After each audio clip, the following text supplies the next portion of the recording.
Welcome to Profitable Women, a podcast for the female business owner who wants to build a profitable and sustainable business that aligns with their life. We will talk about the money stories impacting your decisions, financial strategies to grow your profits, and how to embrace your female superpowers. I'm your host, Sheila Hansen, certified public accountant, business mentor, and certified coach. As a wife, mom of 3, and business owner, I have spent the last 7 years supporting 6-figure business owners make confident financial decisions while raising my babies. After making the hard decision to leave my job at a public accounting firm when I had my oldest, I'm now on a mission to empower women to build wealth without sacrificing themselves. If you find yourself avoiding conversations about money, are burnt out from working all the time, wonder where your cash goes, or want to learn how to pay yourself 6 figures, you're in the right place. Remember, the information in this podcast is general in nature and for educational purposes only. For specific financial advice for your situation, please consult a professional. Now, with that out of the way, let's get to the show. Welcome back to today's episode.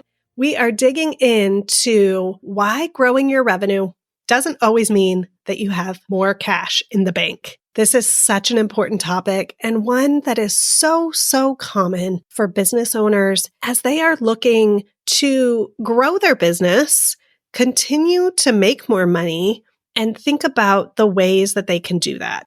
So tune in because this is going to be a good one. We see it all the time. On social media, we see the businesses that are posting about their 5-figure months, their 6-figure, their 7-figure businesses, and everything is so focused on that sales number. And while yes, as a concept, I can agree the way that we bring more money into our business to increase the potential of more money in the bank account at the end of the day, it would be to grow our sales. But that's ignoring one whole part of the equation for profitability that is so important and we can get upside down so quickly on. And that is the cost. The cost of doing business, the cost of generating those sales. I have seen it before. The easiest example I can give you is Facebook ads, right? Sure, we can generate a large amount of sales by running ads, but if the ad spend to create those sales is more than what that initial sale is, we are going to be upside down in our business. We're going to be spending more money to generate those sales than those sales bring in. Now, long term, there may be benefits in doing that. If we are bringing customers into our funnel and they become repeat customers over time, or we have multiple services that we can offer to them, and that initial purchase might be upside down, maybe it makes sense to do so. But for most service providers, we want to make sure that when we look at our service offerings and we look at what we are providing to our customer, that there is profit built into that. There are going to be 3 factors that we want to look at when determining, is this increase in revenue actually going to be additional cash in our pocket? The first one is pricing. Right? It all starts with money coming in. So we want to look at the price of that offer and make sure that the price reflects the value provided to the client. We're going to have future episodes on this topic, but for now, we really want to make sure that we are setting ourselves up by starting with the number that's high enough to create profitability at the end of the day. So pricing is going to impact whether there's cash left over at the end of the day. The next is the cost of that particular client or that particular offer. So if we think about when we are serving a client, what are all the costs involved with that? We might be paying employees, we might be paying contractors, we might have tools or subscriptions that we're using that we're charged a per client fee. And so that is when we look at all of those costs and make sure, again, that our price is high enough to cover all of those outgoing costs. And then the other thing we need to look at is just overall quantity, right? So if our individual offer is priced appropriately, but we don't have enough clients to cover our operating or overhead costs, then we're still going to get to a negative answer because we're going to have more cash going out the door than we do coming in.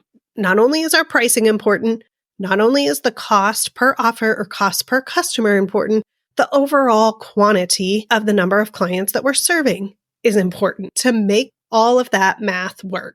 And I see it so often. We think bringing on another customer, bringing in some more revenue will just solve the problem.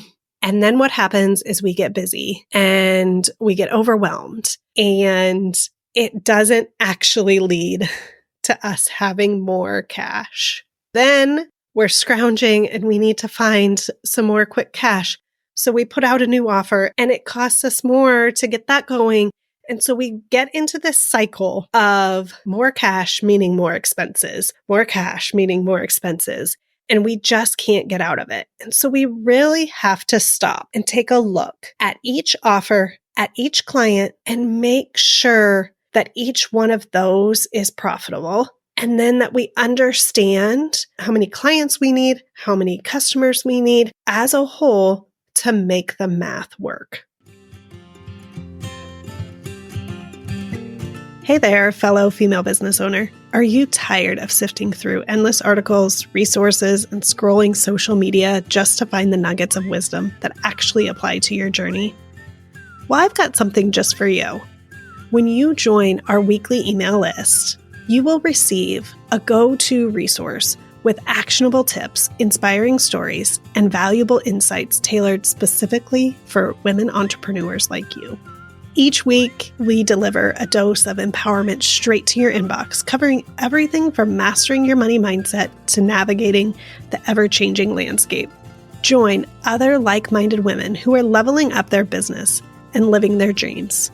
Sign up for the weekly email today, and let's conquer the business world together. Head on over to the show notes and find the link for you to enter your email address to get started. You'll be the first to hear about upcoming masterclasses and have weekly action items to contribute to your success. Sign up today. I don't know about you, but I think examples are really helpful when it comes to these kind of things. So I'm going to run through 2 scenarios, try and stick with me on the details, and we'll see which one we would rather have. So the first one, we're going to use a brand photography session just as an example.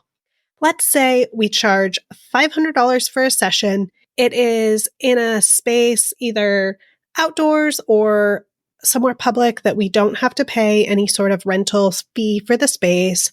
We're going to do all of the editing. Client shows up, we shoot the photos, we edit them, we get them back to them. A basic package, right? They get their pictures and they move on, and it was $500.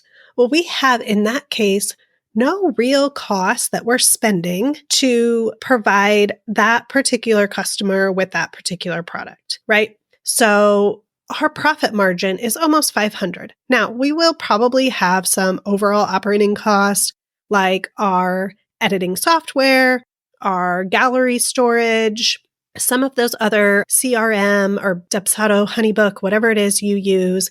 We might have some of those costs. So we would probably have to serve at least a few of these customers to cover the costs of the business operating for that year, and then eventually cover the cost of our camera that it took for us to provide that service. Next, this is the scenario we have where more revenue doesn't always mean more cash in the bank.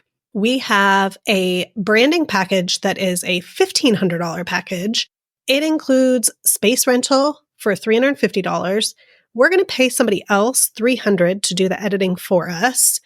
It includes a hair and makeup package that we pay $250 for that contractor. A stylist come in for $500. So our expenses in that case directly tied to this session are $1,400. That means at the end of the day, we have made $100.